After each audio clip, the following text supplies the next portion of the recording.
नमस्कार मित्रों, आप सभी का स्वागत है। पार्ट 1 में आपने देखा कि गुवाहाटी हाई कोर्ट ने लिव इन रिलेशनशिप में महिलाओं के अधिकारों को कैसे सुनिश्चित किया।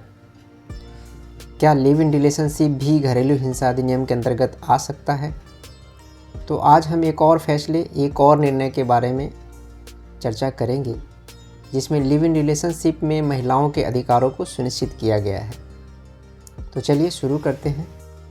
दूसरा मामला ऑनरेबल बॉम्बे हाई कोर्ट का है, जहां पर याचिकाकर्ता ने अपने खिलाफ पास हुए ऑर्डर को रद्द करने के लिए याचिका दायर की थी। इस केस में महिला ने अपने मेल पार्टनर के अगेंस्ट लिव इन रिलेशनशिप का एलिगेशन लगाया और ये भी कहा कि वो उनसे प्रेग्नेंट भी हुई थी और पहला बच्चा जो है अबॉर्ट करा दिया गया था। उसके बाद फिर से वो प्रेग्नेंट हुई और एक लड़की का जन्म भी हुआ। तो इस कारण उन्होंने लिव इन रिलेशनशिप की बात की और उन्होंने कहा कि जो उन दोनों के बीच में संबंध थे वो विवाह के तरीके के थे, यानी विवाह की प्रकृति के थे। मतलब कि relationship in the nature of marriage था उन दोनों के बीच में। याचिकाकर्ता ने बार बार कोशिश की कोर्ट को ये बताने की कि जो उनके और महिला के बीच में जो संबंध थे वो विवाह के तरीके के नहीं थे, यानी कि विवाह की प्रकृति के नहीं थे, relationship in the nature of marriage नहीं था। लेकिन ऑनरेबल बॉम्बे हाई कोर्ट ने सुप्रीम कोर्ट के 2 जजमेंट्स के ऊपर रिलाय अपॉन करते हुए ये कहा कि दोनों की ही जो है लीगल एज थी शादी करने की, दोनों ही पति पत्नी की तरह काफ़ी लंबे समय से रह रहे थे।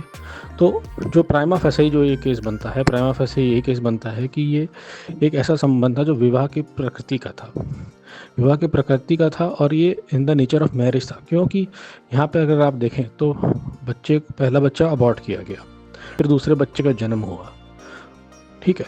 तो इसलिए जो है यहाँ पे relationship in the nature of marriage था, यानी कि दोनों के दोनों जो याचिकाकर्ता प्रतिवादी थे पति पत्नी की तरह रह रहे थे। दोनों पक्षों को सुनने के बाद ऑनरेबल बॉम्बे हाई कोर्ट ने याचिकाकर्ता एक यानी कि जो मेल पार्टनर था उसके खिलाफ ऑर्डर रद्द करने से मना कर दिया और जो फीमेल पार्टनर को जो अधिकार दिए गए थे वो मेंटेन किए रहे।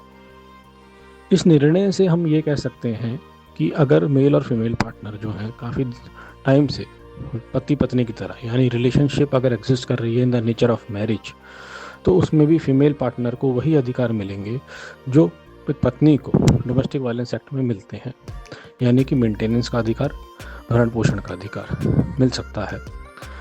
और इस केस में एक बहुत बड़ा एविडेंस था बच्चे का होना। बच्चे का होना ये दिखाता है कि समाज की नज़रों में दोनों के दोनों पति पत्नी की तरह रह रहे थे।